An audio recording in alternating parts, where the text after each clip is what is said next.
Christ. Amen. Amen. Donc, écrit à l'ange de Sardes. Sardes, c'est une ville qui était située sur un plateau, mais sur un plateau tellement, avec des parois tellement étroites qu'il n'y a personne qui pouvait aller l'atteindre. Elle se sentait en sécurité. Il y a juste la paroi qui était au sud, qui avait une brèche dedans qu'on pouvait monter. Et puis, si tu voulais surveiller la ville en tant que de guerre, c'est là qu'il fallait que tu surveilles, tu sais.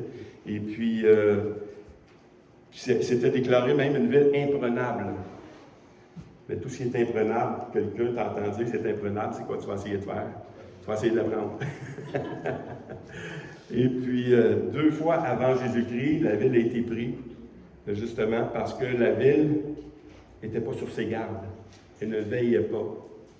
Et puis, la ville ensuite, en 1700, après Jésus-Christ, en 1700 de notre ère, il y a eu un grand tremblement de terre qui l'a presque tout détruit. La ville était quasiment morte. Fait qu'ils l'ont reconstruit, et puis la ville n'était plus seulement sur le plateau, mais elle était étendue plus.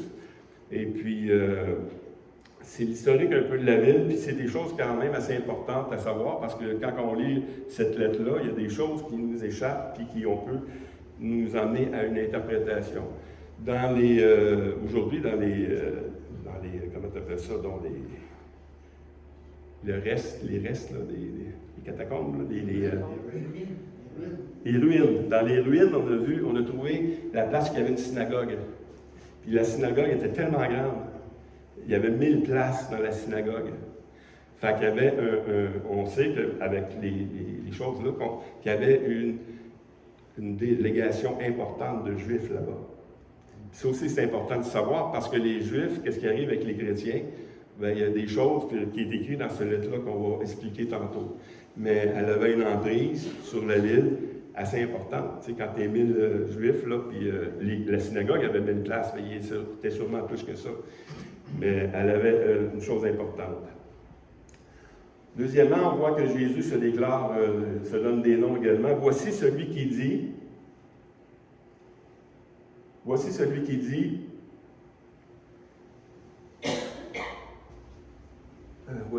dit celui qui a les 7 esprits de Dieu et les 7 étoiles. Les 7 esprits, on l'a vu, c'était quoi? Est-ce que quelqu'un se souvient, c'est quoi les 7 esprits? C'est pas que 7 esprits, là. 7. Qu'est-ce que ça veut dire, 7? La plénitude. 7, c'est la plénitude. Jésus, as-tu reçu l'esprit avec plénitude ou pas? Jésus a reçu l'esprit avec plénitude. En effet, celui que Dieu a envoyé dit les paroles de Dieu parce que Dieu lui donne l'esprit sans mesure. Dans la Bible français courant, ça dit pleinement. Il lui donne l'esprit pleinement. Fait que quand Jésus dit celui qui a les 7 esprits, c'est lui qui a l'esprit pleinement. Nous, on a aussi l'esprit. Mais on a une mesure, comme on a une mesure de foi, on a une mesure de grâce, on a une mesure également de l'esprit. On n'a pas toutes les connaissances, on a une mesure selon le don que Dieu nous a donné. Mais Jésus-Christ, lui, il l'avait pleinement. Fait qu'il peut dire, voici celui qui dit qu'il y a les 7 esprits de Dieu et les 7 étoiles. Les 7 étoiles, vous vous souvenez, c'est quoi?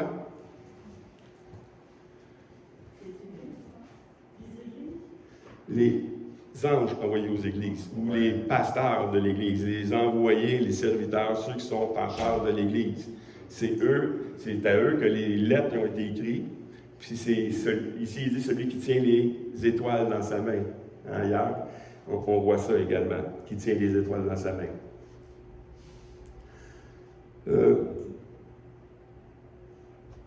Verset 1, le deuxième passage de 1 Jean. Je connais tes œuvres, je sais que tu passes pour être vivant, mais tu es mort. Wow. Tu passes pour être vivant, mais tu es mort. Tu peux avoir une belle apparence. On peut avoir une belle église, un beau bâtiment d'église. On peut, comme l'église de Saint-Blaise. Aujourd'hui, le bâtiment est encore là, mais c'est un musée. Mais en réalité, l'église, ce n'est pas un bâtiment.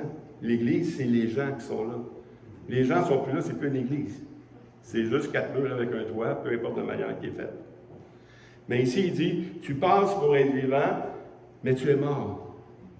Ça veut dire que tu fais des œuvres, parce qu'on va plus loin que Jésus dit, je connais tes œuvres. Fait qu'ils en font des œuvres.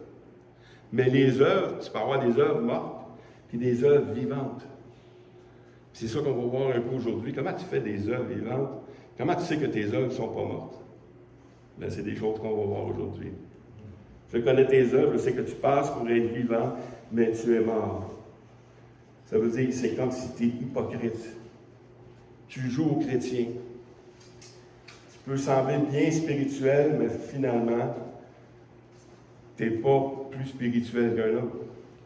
Tes œuvres que tu fais sont faites selon la chair et non selon l'esprit. On peut dire ça ici. Le verset 2b, il nous dit un peu la réponse. Il dit, je n'ai pas trouvé tes œuvres parfaites devant mon Dieu. Ceux qui ont étudié le livre d'éthique avec Pasteur Jeff, tout ça, il y avait un mot qu'il disait souvent, c'est l'action véritable. Vous vous souvenez de ça? C'est quoi une action véritable? Une action véritable, quand tu fais quelque chose de vrai, c'est pas nécessairement que tu fais rien. Tu fais quelque chose, mais tu fais quelque chose selon ton besoin. Hein? Je vais te gratter le dos, mais gratte le mien. Tu fais des choses pour avoir un retour. Tu fais des choses pour d'autres choses. Comme l'Église, comme chacun de nous, on a besoin de faire des choses pour une seule raison. C'est pour le Seigneur Jésus-Christ. Et avec un amour véritable pour les gens. Parce que si on fait des œuvres, mais on n'aime pas vraiment les gens, c'est pas vraiment une œuvre véritable. Puis ici, Jésus dit, je n'ai pas trouvé tes œuvres parfaites devant mon Dieu. Ben c'est ça. On peut faire plein d'œuvres, mais il faut trouver pas les œuvres à faire. Mais il faut trouver des œuvres que Dieu a préparées d'avance afin qu'on les pratique. C'est ça l'important. Ça, c'est une œuvre véritable. Puis même Dietrich Bonhoeffer, ce qu'il disait, c'est qu'on ne sait même pas quand on fait des œuvres véritables. Parce que c'est tellement naturel. C'est un petit passage, je n'ai pas les références, un petit passage quand Jésus dit retirez-vous de moi parce que vous n'êtes pas venu me voir quand j'étais malade, vous n'êtes pas venu me voir quand j'étais en prison. Mais quand est-ce qu'on a fait ça? Bien, à chaque fois que vous ne l'avez pas fait à un de ces petits, c'est à moi que vous ne l'avez pas fait.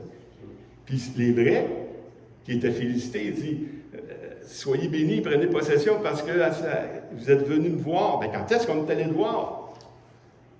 L'action véritable, tu t'en rends même pas compte. Tu le fais d'une manière, parce que le Seigneur te le demande, tu accomplis l'œuvre dans laquelle il a préparé d'avance. Tu fais une œuvre qui est faite en préparation, en relation avec ton Seigneur. Ça, c'est une œuvre véritable. L'autre, même là, même si tu dis, je vais essayer de faire une œuvre véritable le matin. Là, il faut que tu sondes toutes tes arrière-pensées. Pourquoi je le fais? Même là, tu ne peux pas le découvrir. Puis à un moment donné, on va se retrouver devant le Seigneur, puis c'est là qu'il va dire, écoute, ça c'était vrai. Je ne m'en souviens même pas, justement. C'était vrai. C'était fait vraiment avec un cœur sincère. C'était vrai, fait vraiment selon mon esprit. Oui, mais t'as-tu, celle-là, comment elle était belle? Oui, bien celle-là, c'était faite avec ta chair. Mais c'est exactement ce qu'il est en train de dire à l'Église ici. Je n'ai pas trouvé tes œuvres parfaites devant mon Dieu.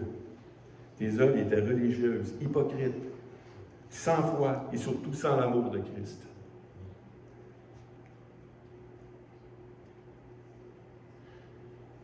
Il y avait l'autre passage. C'est l'autre passage, là, c'est lui que.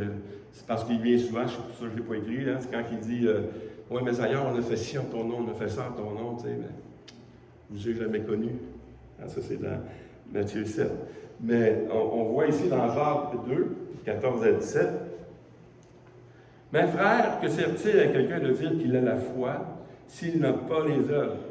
La foi peut-elle sauver? Si un frère ou une sœur sont nus et manquent de nourriture de chaque jour, et que l'un de vous leur dise, allez en paix, chauffez-vous et vous rassasiez, et que vous ne leur donnez pas ce qu'il est nécessaire au corps, à quoi cela sert-il? Il en est ainsi de la foi, s'il n'est pas les œuvres, elle est morte en elle-même. Si la foi n'a pas les œuvres, elle est morte en elle-même. Fait que premièrement, pour faire une œuvre véritable, ça prend quoi? La foi.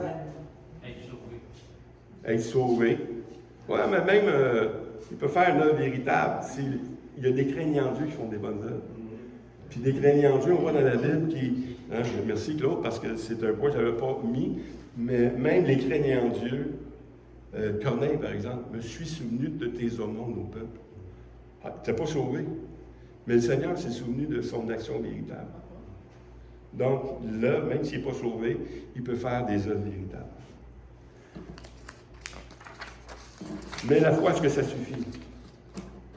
Selon Corinthiens 13, et quand j'aurai les dons de prophétie, la science de tous les mystères et toute la connaissance, quand j'aurai même toute la foi, jusqu'à transporter les montagnes, si je n'ai pas la charité, je ne suis rien. Et quand je distribuerai tous mes biens pour la nourriture des pauvres, quand je livrerai même mon corps pour être brûlé, si je n'ai pas la charité, cela ne me sert à rien. Donc, on commence à voir la recette. La foi. Mais si la foi est là, sans l'amour, ici, il nous dit qu'on n'est rien. Non seulement on n'est rien, mais ça ne sert à rien. Plus haut, il dit c'est comme une cymbale qui résonne. Tu as beau faire un son de cymbale, ça ne dure pas éternellement. Ça dure un temps, c'est bien fun, c'est bien beau. Ça fait du bien aussi aux autres, mais ça ne donne aucun résultat pour l'éternité devant notre Dieu. Fait que pour faire une œuvre vraie, ça prend l'amour, ça prend la foi. En Romains 12, 9 à 10, que la charité soit sans hypocrisie. Ayez le mal en horreur. Attachez-vous fortement au bien. Par amour fraternel, soyez pleins d'affection les uns pour les autres. Par honneur, usez de prévenance réciproque. L'amour, on voit dans les Écritures que c'est tellement important. C'est l'amour qu'on va reconnaître qu'on est vraiment ses enfants. Mais ici, il nous dit qu'on doit, premièrement, on doit l'exercer. L'exercer où, premièrement? Je n'ai pas sorti de passage, mais il y a un passage qui dit soyez premièrement envers les frères, dans l'Église, puis ensuite envers les autres. Et c'est normal. Mais si on veut juste aller à l'extérieur, on ne prend pas soin des nôtres, tu vas les faire rentrer, tu t'occuperas plus des autres. On doit premièrement prendre soin des gens de la maison, puis après ça, on va à l'extérieur. C'est l'œuvre à laquelle Dieu nous appelle. Mais on ne doit pas négliger d'aller à l'extérieur. Mais non plus, on ne doit pas négliger ceux de l'intérieur.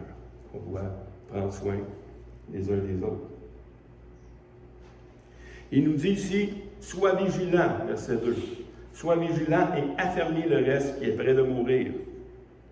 Sois vigilant, comme la ville a été prise 2 fois à cause d'un manque de vigilance. Ici, il dit, sois vigilant. Sois attentif. Sois sage. Parce que si tu ne prends pas, si tu es juste bien, là, j'ai déjà eu une église, j'ai déjà été pasteur d'une église à Drummondville, et puis le Seigneur m'avait dit, avertis les gens, on fait ça là, mais quand le Seigneur va nous dire de faire d'autres choses, on va faire d'autres choses. Puis j'avais averti les gens. Puis les gens que j'avais été chercher, c'est des gens qui n'allaient pas à l'église. Donc, on ne prenait pas les gens des autres églises, on prenait les gens qui n'allaient pas à l'église, on avait fait l'église. Mais ces gens-là, après 3 ans, à peu près, ils étaient bien. On était bien ensemble. On avait une belle prédication, on pouvait prêcher chacun notre tour, on pouvait, la louange, on était bien, on avait une bonne communion fraternelle, on avait des bons repas de communion ensemble, tout ça. Mais on n'allait plus à l'extérieur. Puis j'ai mis l'église, puis le Seigneur m'a vraiment mis dans mon cœur, il dit, non, écoute, tu es en train de faire une action contre toi-même. Parce que le but d'implanter une église, c'est de faire des petits. Hein? C'est de faire du monde, on va aller voir le monde, on va les inviter. Puis quand je les invitais, on ne s'occupait pas d'eux non plus. Il fallait que je m'occupe d'eux, en plus de faire la prédication, en plus de tout faire. Et j'ai mis l'Église devant un défi en disant, écoutez, faites seulement inviter quelqu'un une fois par semaine. Pas l'emmener, être sûr d'emmener quelqu'un une fois par semaine, non. Faites juste dire à quelqu'un, hey, ça tente de venir cette semaine, on a des réunions, puis c'est le fun, tu sais. Juste faire ça, puis on continue. Mais si on ne prend pas même l'audace d'inviter des gens chez nous, ça veut dire qu'on est là pour nous. Bien, si on est là pour nous, tout se met de retourner dans les grosses assemblées où les bancs sont meilleurs, où on n'a pas grand-chose à faire. Enfin, on va avoir une communion pareille, on va faire toutes les choses pareilles. Bien, c'est ça, on va rester là, puis on va profiter, on va être une église consommateur comme tous les autres. Mais on n'est pas des églises de consommateurs. On est des églises qui doivent être vivantes. Une église qui doit aller, premièrement, faire les choses pour chacun de nous, mais aller à l'extérieur. Si on fait tout ça, on est déjà en train de mourir. On est déjà en train d'avoir un jugement contre nous. Et puis les frères, malheureusement, ils ont décidé de ne pas faire ça. Fait que j'ai été obligé de mettre la clé dans la porte. Écoute, on va retourner dans les églises. Et puis, malheureusement, les frères qui étaient avec moi, on était une quinzaine, ceux qui allaient plus à l'église sont retournés chez eux, plus à l'église. Puis moi, ma femme, puis d'autres qui allaient à l'église déjà, sont retournés dans d'autres églises. On est revenu au même pas. Mais c'est ça être mort. On peut faire des choses pendant des années. Mais la réalité, c'est de trouver ce que Dieu veut qu'on fasse nous. Parce que Dieu a préparé des œuvres d'avance afin qu'on les pratique. Donc, on va les trouver. Puis faire ce que lui veut qu'on fasse. Puis le commandement d'aller, il n'a jamais arrêté. Il a toujours été là d'aller. On peut s'organiser. C'est pas tout le monde qui sont appelés à sortir dehors, comme Hélène, à chaque semaine, d'aller faire du porte-à-porte. Comme Sabrina, aller un peu partout pour faire de l'évangélisation. On n'est pas tous appelés à ça.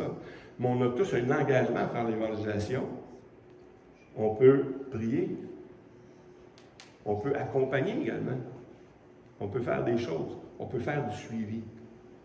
On peut faire en sorte que ces gens-là qui sont amenés dans l'Église soient confortables, soient accueillis, soient bien au milieu de nous, afin qu'ils deviennent eux aussi parmi nous. Donc, on a plein de choses à faire. On est rendu à fermer le reste qui s'est fait dans mon pays. Donc, il y en a d'autres, oui. Qu'est-ce qu'on entend par fermer le reste? Parce qu'il y en a qui...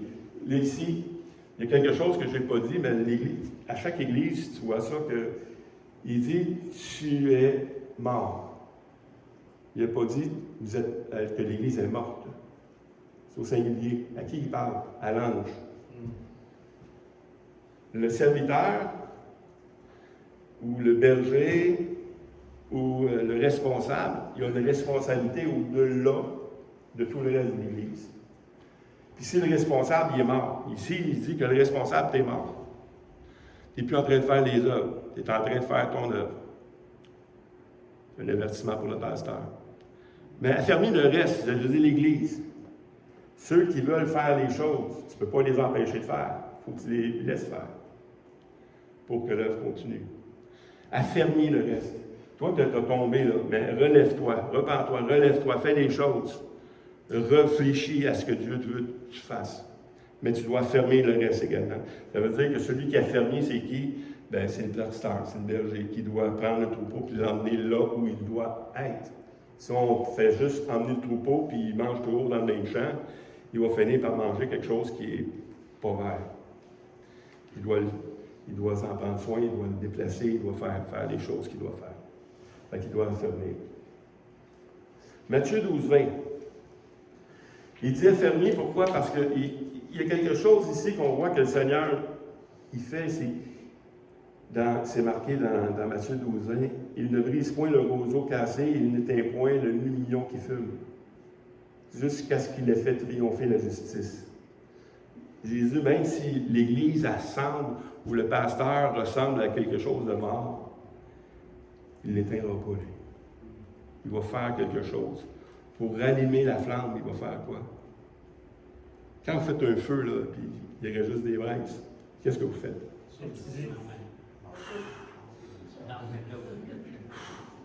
Attisé. Souffle, tu actives. Le Seigneur va faire la même chose avec nous autres par l'Esprit. Il va nous activer. On a besoin d'être activés par le Seigneur. 1 Corinthiens 15, 58.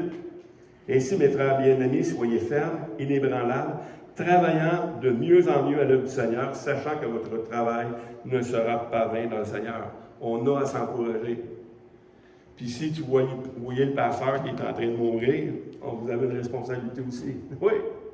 Stéphane, il dit, un coup de pied dans l'arrière. Oui, oui, oui. Oui, moi, je ne vous en donnerai pas de coup de pied dans l'arrière. Ça, vous avez le droit.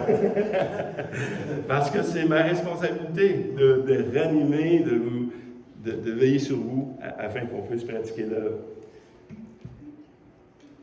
Colossiens 2,18.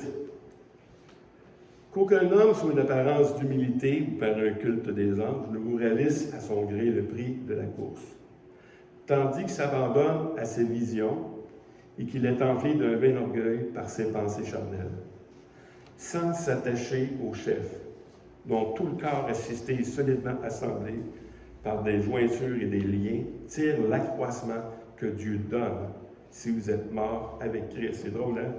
Si vous êtes, il dit, il est en train de mourir, mais si tu meurs à toi-même, tu vas être vivant. Puis on a à s'humilier, on a à se garder des faux enseignements, même si c'est un ange. Si un homme vient à avoir seulement des visions, puis il ne prêche pas la parole de Dieu, la parole de Dieu, c'est un des aspects des colonnes dans l'Église. Il ne prêche plus la parole. Sans s'attacher au chef. Ça, c'est important. Sans s'attacher au chef. Les pasteurs et les responsables d'Église ne sont pas là pour qu'on soit attaché aux gens, à lui. C'est pas à lui que vous devez être attaché, c'est au Seigneur. Puis mon but, c'est vraiment que les gens soient attachés au chef, à Christ. Parce que moi, je ne peux pas changer de vie. Il y a juste lui. Puis si vous attachez à lui, vous avez une chance de grandir. Vous avez une chance d'accomplir l'œuvre que Dieu vous appelle. Mais on doit mourir à nous-mêmes pour faire vivre l'œuvre de Christ. Matthieu 16, 25. Car celui qui voudra sauver sa vie la perdra, mais celui qui perdra sa vie à cause de moi la trouvera. Donc, ce n'est pas vraiment notre vie, c'est sa vie à lui qu'on doit vivre. 3a. Rappelle-toi donc comment tu as reçu et entendu et garde. Si le Seigneur il est en train de le montrer, tu es mort, tu dois fermer le reste. Maintenant, je vais te montrer ce que tu as perdu. Tu as oublié. Un peu comme tu as dit dans la première église, hein? Tu as perdu ton premier amour. Et ici, il dit, rappelle-toi comment tu as reçu et comment tu as entendu. Et garde ça. Est-ce que vous vous souvenez de celui qui vous a prêché l'Évangile? Est-ce que vous vous souvenez comment les gens vous ont prêché l'Évangile? Et comment il vous l'a annoncé? Ça se peut que vous avez venu au Seigneur, puis vous n'avez pas reçu comme il devait. Si quelqu'un vous prêche la parole de Dieu, il dit, ben, viens au Seigneur, puis tu n'auras plus de problème, tu n'auras plus de choses, puis tu donnes ta vie, ça se peut. Mais le vrai message de l'Évangile, c'est que Jésus-Christ a tout payé pour toi. Puis c'est pas à cause de toi. C'est à cause de lui. Cette semaine, on a étudié le décret de Dieu. On a vu des beaux passages qui parlaient de ça. À cause de sa propre volonté. C'est pour ça que Dieu nous a choisis. Et puis, rappelle-toi que c'est lui qui a fait l'œuvre. Puis rappelle-toi comment tu l'as reçu et garde ça. Si toi, tu l'as reçu et reconnu comme ça, retenu comme ça, toi aussi, tu dois faire la même chose. Tu dois être un modèle, toi aussi.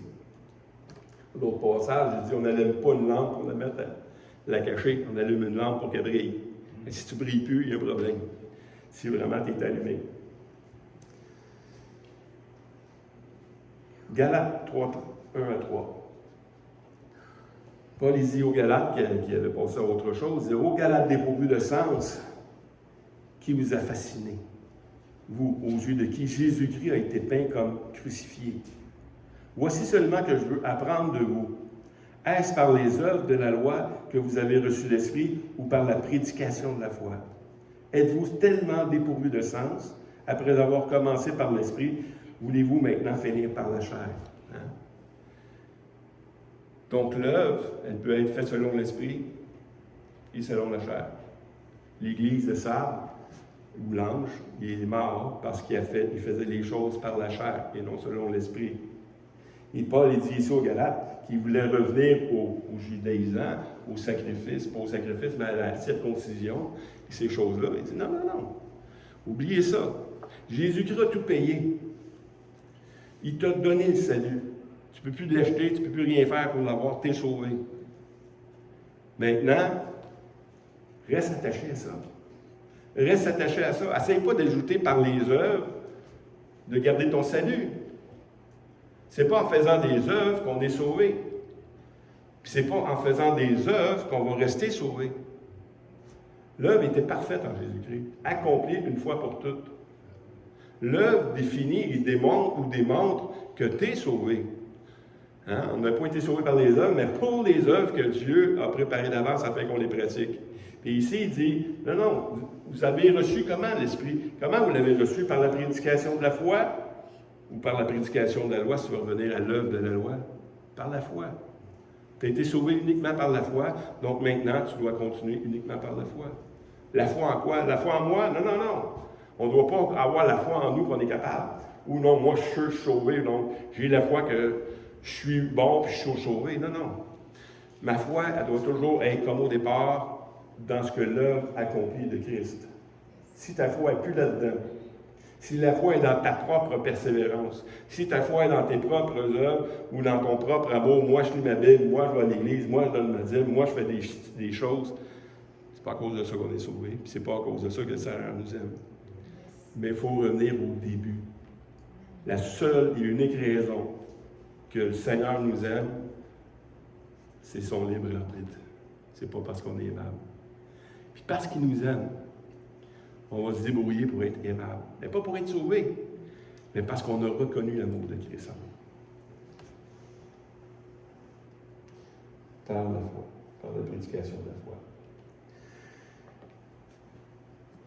Verset 3. Rappelle-toi donc comment tu as reçu et entendu, la première partie qu'on a vue tantôt, et repens-toi, si tu ne veilles pas, je viendrai comme un voleur, et tu ne sauras pas à quelle heure je viendrai sur toi. On dirait ici c'est une menace, mais en même temps, on sait que Jésus le dit à toutes les églises. Tu ne sauras pas quand le Seigneur va venir. Puis dans d'autres passages du Nouveau Testament, il dit que le Seigneur Jésus va venir comme un voleur. Pas qu'il est un voleur, mais à l'exemple d'un voleur, que tu ne sauras pas. Puis même si quelqu'un pourrait dire, oh, on le sait. Non, on ne sait pas. C'est des choses qu'on ne sait pas, que l'Église ne va pas savoir. L'Église a besoin de savoir, t'es prêt? Es-tu prêt? Que le Seigneur revienne maintenant. Oui ou non? Dans Matthieu 24, il en parle. Matthieu 24, 42 à 51. Il dit, veille donc, puisque vous ne savez pas à quelle heure, à quel jour de votre... ne savez pas quel jour votre Seigneur viendra. Sachez-le bien, si le maître de la moisson savait à quelle veille de la nuit le voleur doit venir, il veillerait, il ne se laisserait pas percer sa maison. C'est pourquoi, vous aussi, tenez-vous prêts, car le Fils de l'homme viendra à l'heure où vous n'y penserez pas. Quel est donc le serviteur fidèle et prudent que son maître a établi sur ses gens pour leur donner la nourriture au temps convenable? Donc, il a donné des choses, il a donné des tâches à l'Église à faire, il a donné des tâches à ses serviteurs à faire. Et le Seigneur, tout ce qu'il veut, c'est nous trouver en train de faire nos choses. Pas pour mériter. Verset 46. Heureux ce serviteur que son maître à son adjoint trouvera faisant ainsi. Je vous le dis en vérité, il établira sur tous ses biens. Mais si c'est un méchant serviteur qui dise en lui-même, mon maître tarde à venir, s'il se met à battre ses compagnons, s'il mange et boit avec les ivrognes, le maître de ce serviteur viendra le jour où il ne s'y attend pas, et à l'heure qu'il ne connaît pas. Il le mettra en pièces et lui donnera sa part avec les hypocrites. Hypocrite, quelqu'un qui passe pour un vivant et qui est mort. C'est là qu'il y aura des pleurs et des grincements de dents. Verset 4. Cependant, tu as Sardes quelques hommes qui n'ont pas souillé leurs vêtements. Ils marcheront avec moi en vêtements blancs parce qu'ils en sont dignes. Les gens, même de cette église-là, qui ne se sont pas souillés avec les prostitutions de l'époque, avec les idolâtres de l'époque, qui ont gardé vraiment le cap. On voit dans l'Apocalypse 7, à partir du verset 13 à 17, il parle du vêtement blanc. Et l'un des vieillards prit la parole et me dit, « Ceux qui sont vêtus de robes blanches, qui sont-ils? Ou d'où sont-ils venus? » Je lui dis, « Mon Seigneur, tu le sais. » Il me dit, « Ce sont ceux qui viennent de la grande tribulation. Ils ont lavé leurs robes, ils les ont blanchies dans le sang de l'agneau. C'est pour cela qu'ils sont devant le trône de Dieu. Ils le servent jour et nuit dans son temple. Celui qui est assis sur le trône dressera sa tente sur eux. Ils n'auront plus faim, ils n'auront plus soif, et le soleil ne les frappera point, ni aucune chaleur, car l'agneau qui est au milieu du trône les paîtra et les conduira aux sources d'eau de la vie. Et Dieu essuiera toute larme de leurs yeux. » On voit ici qu'il y a ceux qui sont devant le Seigneur, c'est ceux qui ont des robes blanches. Puis ici, il promet à les gens de Sardes, ceux qui n'ont pas souillé leurs vêtements, ils auront un vêtement blanc. Puis je vais être avec eux autres en plus. C'est quelque chose d'intéressant. Matthieu 22, 10. Ses serviteurs allèrent dans le chemin, rassemblèrent tous ceux qu'ils trouvèrent, méchants et bons. Et la salle des noces fut pleine de convives. Le roi entra pour voir ceux qui étaient à table. Il aperçut là un homme qui n'avait pas revêtu son habit de noces. L'habit de noces, le vêtement. Ceux qui ont des robes, c'est ceux qui vont être aux noces de l'agneau.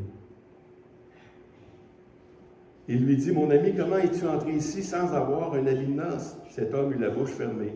Alors le roi dit au serviteur, « Liez-lui les pieds et les mains, et jetez-le dans les ténèbres du dehors, où il y a des pleurs et des grincements de dents, car il y aura beaucoup d'appelés, mais peu d'élus. » C'est la même chose qui est dit dans l'Apocalypse 19, 7 à 9. « Réjouissons-nous et soyons dans l'allégresse et donnons-lui gloire, car les noces de l'agneau sont venues et son époux s'est préparé. Il lui a été donné de se vêtir de fin lin, éclatant, pur, blanc. Car la fin lin, ce sont les œuvres des justes, les œuvres justes des saints. Et l'ange me dit, écris heureux ceux qui sont appelés au festin des noces de l'agneau. Il me dit, ces paroles sont les véritables paroles de Dieu. » Donc, le vêtement blanc représente vraiment l'habit de noces que Dieu va nous donner pour les noces de l'agneau de la fin. On va voir ces choses-là un peu plus tard dans les autres séries, mais je veux quand même avancer ici. On a quasiment fini pareil. Mais on va continuer avec 5a. Celui qui vaincra sera vêtu ainsi de vêtements blancs. Je n'effacerai point son nom du livre de vie. Ça, c'est quelque chose qu'on peut interpréter d'une mauvaise manière. Effacera point son nom du livre de vie. Est-ce que le Seigneur peut effacer un nom du livre de vie? Mais non. Absolument pas. Absolument pas. Mais tous ceux qui ne sont pas trouvés dans le livre de vie, eux ne feront pas partie de l'Église, de l'Édos, ainsi de suite.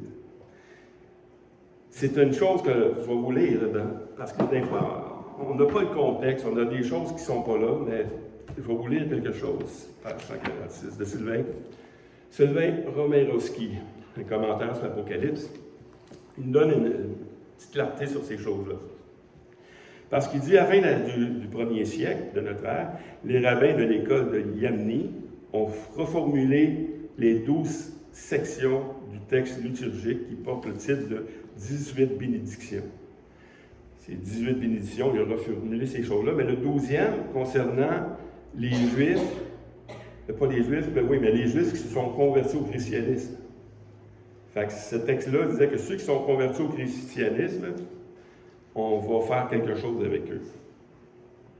Ils vont être mis de côté. Puis ils ont trouvé un texte justement de ce passage-là, je vais vous le lire, c'est à peu près 5 phrases. Que les apostates renégates n'aient plus aucun espoir, que le pouvoir du malheureux, l'Empire romain disperse rapidement de nos jours, que les notsrim et les minimes allaient sur l'or à leur perte. Hein?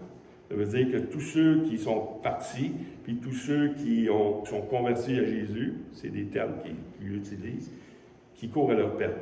Qu'ils soient effacés du livre de vie. Parce que les Juifs, on avait une grosse congrégation juive, puis il y avait des livres.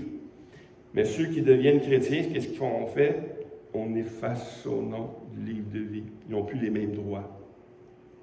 Parce que les Juifs avaient un privilège auprès des Romains, qui n'étaient pas obligés de se prosterner à cause de la religion juive.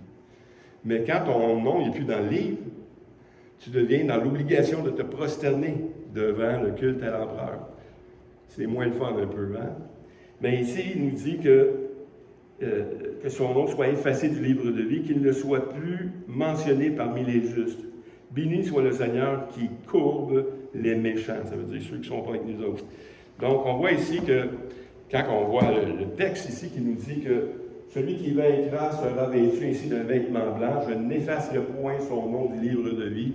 Il parle du vrai livre de vie, pas le livre de vie qui sont les Juifs qui ont dans la synagogue. Tu sais? Parce que ceux qui se convertissent au Seigneur, son nom est effacé.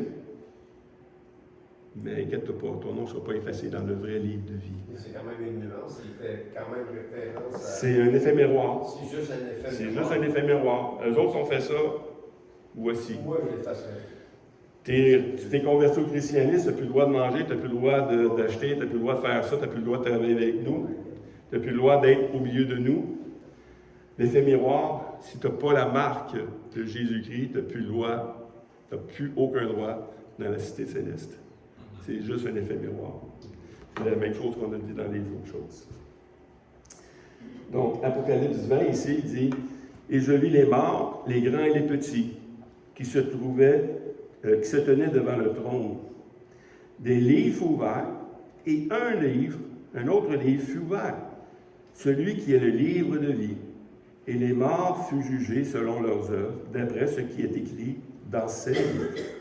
La mer rendit les morts qui étaient en elle, la mort et le séjour des morts rendit les morts qui étaient en eux. Et chacun fut jugé selon ses œuvres. Et la mort et le séjour des morts furent jetés dans les temps de feu. C'est la seconde mort, les temps de feu. Quiconque ne fut pas trouvé écrit dans le livre de vie fut jeté dans les temps de feu. Fait, ton nom est écrit. Si tu es élu, hein, en tant qu'enfant de Dieu, notre nom est écrit là.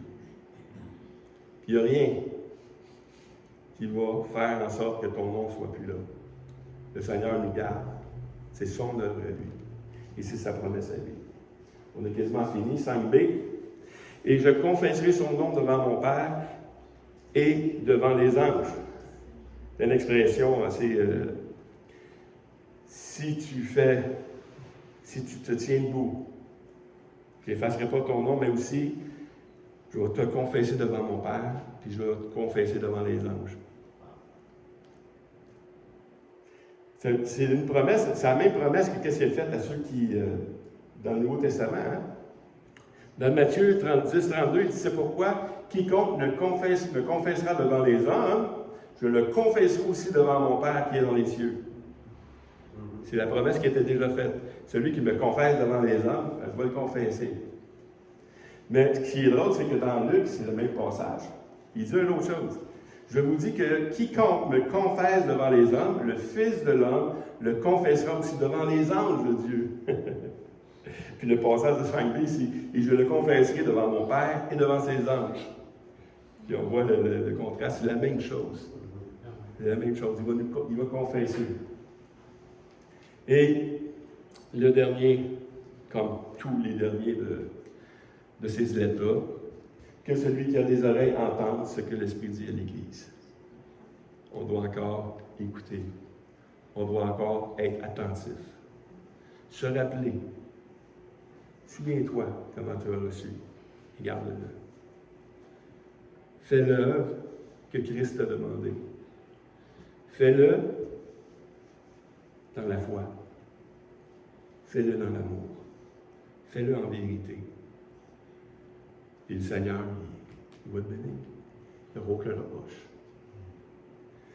Comme il n'y avait aucune parole qui valorisait l'Église ici, mais il a quand même donné à l'Église et à ceux qui ont persévéré une robe blanche qui va être là au nom de l'agneau.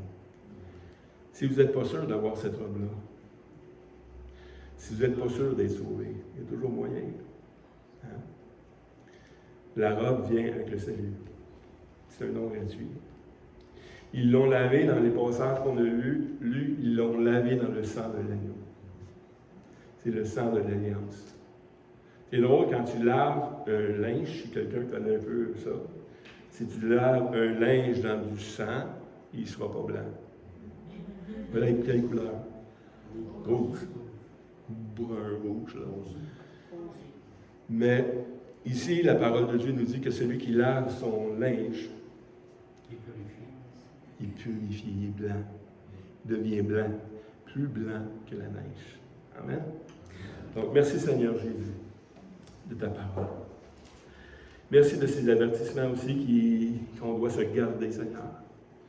On ne veut pas être trouvé mort devant toi ou inactif, mais on veut accomplir l'œuvre véritable à laquelle tu nous appelles, parce que tu nous aimes, Seigneur. On l'a chanté tantôt, comment on veut t'honorer, comment on veut te louer, parce que tu es celui qui est digne de louange. Merci, Seigneur, d'accomplir ton œuvre parmi nous. Viens changer nos vies si on a besoin de les changer, Seigneur Dieu, mais sûrement qu'on a besoin de direction. Viens nous diriger. Viens nous donner cette sagesse, afin qu'à tes yeux à toi, et devant ton Père, tu dois trouver nos œuvres bonnes, comme tu le dis à d'autres églises, Seigneur Dieu, plus nombreuses que les premières, et sincères. Si on a de l'hypocrisie dans nos vies, Seigneur Dieu, viens briser ça. Il vient remplacer ça par la sincérité. Afin que ton nom à toi soit glorifié. Pas notre Église, mais toi, Seigneur. Amen. Amen, amen. Donc, c'était l'Église de Sardes. À un moment donné, je commence à être mêlé. Il y en a juste 7 pourtant. Hein? On voit la différence des églises, on voit la différence des enseignements qui sont là-dedans. On a vu les autres, c'était plus l'idolâtrie puis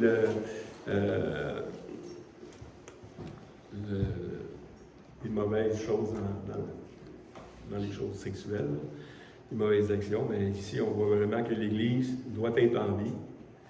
Puis c'est ensemble qu'on va faire des choses. J'ai demandé à Alexandre de témoigner quelque chose, 5 minutes, je l'avais oublié pendant les annonces. On va garder 5 minutes pour Alexandre, parce que la semaine passée, on a prié pour lui. Hein, on a prié pour lui parce qu'il était à Québec. Alexandre, si tu peux témoigner un peu de ce qui s'est passé là-bas, tu peux venir en avant ça, pour que les gens puissent t'entendre un peu. Et te voir. Merci pour tous ceux qui ont prié. Dans le fond, c'est exactement tout ce qu'on vient de dire aujourd'hui qui s'est passé. Moi, j'ai été appelé par un frère enseignant de l'Église baptiste, M. Roger Poitras, qui est membre des Fermiers chrétiens du Canada, c'est un mouvement d'évangélisation qui utilise les 5 couleurs pour évangéliser partout à travers le Canada. Il y avait le salon de la femme, ils ont encore le droit d'aller dans des salons quand c'est en extérieur, ou comme là, c'était dans un centre des arts ou centre du palais des congrès, quelque chose de même. Fait que, en tout cas, bref, on a pu y aller. Ça prenait quand même le code QR, mais on a réussi à passer par la grâce de Dieu. Donc, c'est ça. Et il m'a appelé parce qu'il manquait de bénévoles, puis je l'avais déjà fait là, à la foire à l'école 2 fois au cours des dernières années. Ça, pas l'année dernière parce qu'il n'y en a pas eu. Mais c'est ça. Donc, je vous ai présenté, je vais vous présenter un peu c'est quoi, comment on l'a fait. C'est exactement ce que Sylvain a dit aujourd'hui. Dans le fond, il y a 5 couleurs. Quand les gens approchent, la façon que ça fonctionne, c'était vraiment des cadeaux gratuits. Donc, il y a des crayons, des petits calepins, des porte-clés, des choses comme ça, qu'on donne aux gens. Puis, si la personne a 13 ans et plus, on peut lui raconter l'histoire pourquoi le cadeau est gratuit. Donc, je leur explique, bon, voici, il y a 5 couleurs. La première couleur, c'est la couleur dorée, le fait jaune. Donc, et ça, c'est un modèle, ça, les cercles ou les autres dessins que vous allez voir. C'est un modèle en carton que j'aime beaucoup, que je peux utiliser avec les jeunes ou les enfants.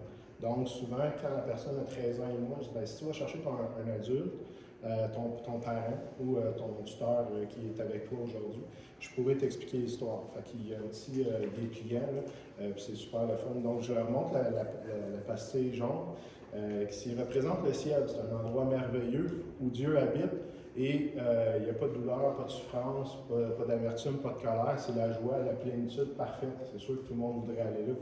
Il y a un problème cependant. La condition humaine fait en sorte que